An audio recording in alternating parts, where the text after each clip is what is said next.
All right, let's dive right into this explainer and explore what is, without a doubt, the most courageous artistic gamble of the 20th century. Picture this.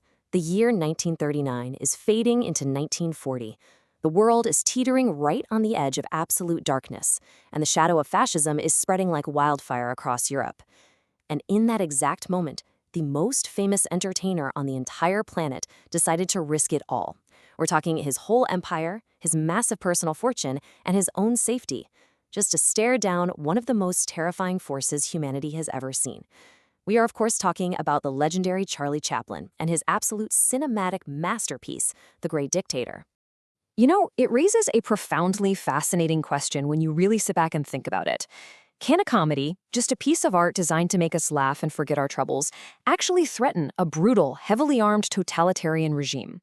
Well, Chaplin firmly believed it could. He realized that his unprecedented global platform could literally be weaponized to expose the homicidal insanity of the Nazis, using laughter and mockery as his main ammunition.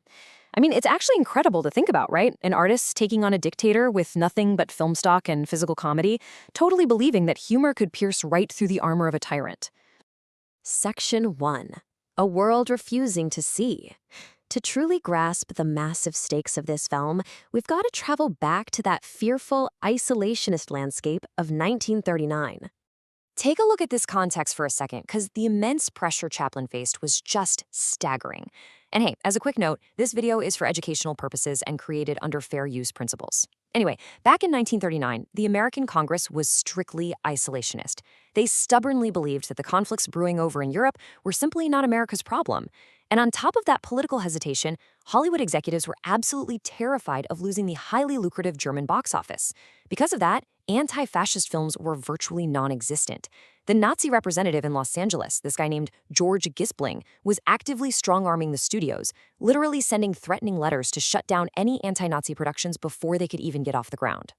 But despite all those blaring alarms and industry warnings, Chaplin just boldly pushed forward.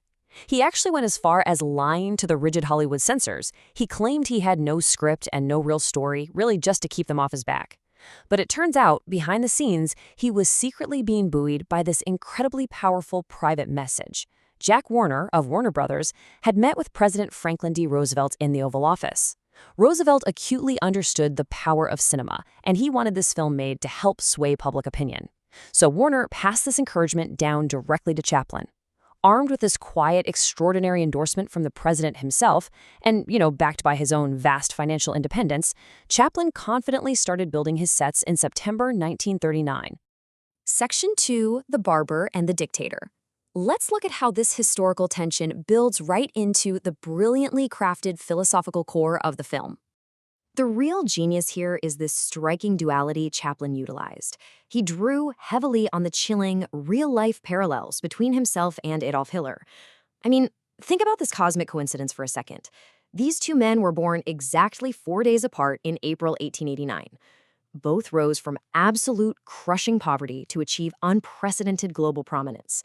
And, most famously of all, both shared that exact same iconic toothbrush mustache.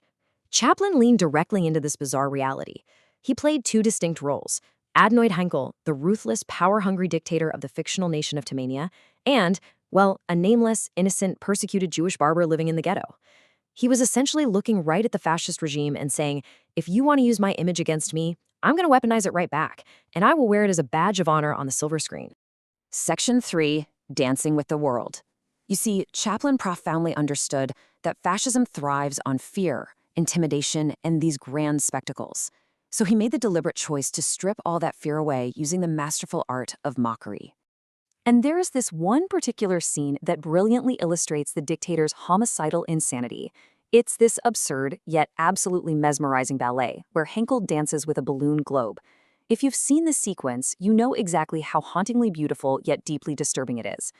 Hynkel gracefully, almost lovingly, bounces the world off his head, his fingertips, his backside, all to the delicate sounds of classical music. It is a profound visual metaphor. It completely exposes the hollow, destructive, and ultimately fragile ego of a tyrant who views the earth as his personal plaything. In just a few seconds of film, Chaplin effectively reduces this terrifying dictator to a petulant child playing with a delicate toy, entirely bursting the bubble of his self-proclaimed grandeur. Section 4. a speech to humanity. Then we arrive at the emotional climax of the film, where Chaplin does the absolute unthinkable and completely shatters the illusion of cinema. For 5 uninterrupted minutes, which, let's be honest, is a literal eternity in the movie business, Chaplin completely abandons his comedic persona. The Jewish barber, who's been mistakenly identified as the dictator, is forced up to the podium at this massive, intimidating rally. But as he begins to speak, it's not the character speaking anymore. Actually, scratch that. It is Charlie Chaplin himself, entirely shattering the fourth wall. He looks directly, piercingly into the camera lens and delivers a deeply sincere, passionate plea for democracy, human rights, and universal brotherhood. So why does this matter to us today? Well, because this unforgettable battle cry reminds us that the power to create a free, beautiful, and meaningful life resides not in the hands of dictators, but in the hearts of the people. Chaplin pleaded against the mechanical regimentation of life, arguing forcefully that humanity just must not give itself to unnatural men who treat them like cattle. It was an incredibly dangerous artistic choice. I mean, he risked completely alienating audiences who bought a ticket expecting a pure slapstick comedy. But his conscience simply demanded that he use his unprecedented global reach to speak out against the genuine horrors unfolding across Europe at the time. Section 5. The Price of Truth. Sadly, it seems no good deed goes unpunished, right? This brave stance marked the beginning of a melancholic downfall for the beloved artist. Stepping out of the safe realm of pure entertainment and stepping boldly into the highly volatile political arena came with a massive personal cost. Chaplin's suddenly vocal politics, his steadfast refusal to embrace knee-jerk patriotism, and his insistence on calling himself a citizen of the world made him a highly convenient punching bag during America's frantic post-war Red Scare. Because he openly supported the opening of a Russian second front to defeat Hitler, which, by the way, was a strategic necessity at the time, and because his later films increasingly critiqued modern capitalism, he was swiftly labeled a dangerous progressive and a communist sympathizer. This ideological shift put him directly in the crosshairs of J. Edgar Hoover and the FBI, rapidly turning a globally beloved entertainer into a heavily surveilled, hunted man. Just look at how fast and dramatically things unraveled on this timeline. Following the immense success of The Great Dictator in 1940, the FBI actually dedicated tremendous resources to tracking his every move. They compiled a staggering 1,900-page file on him over the next decade.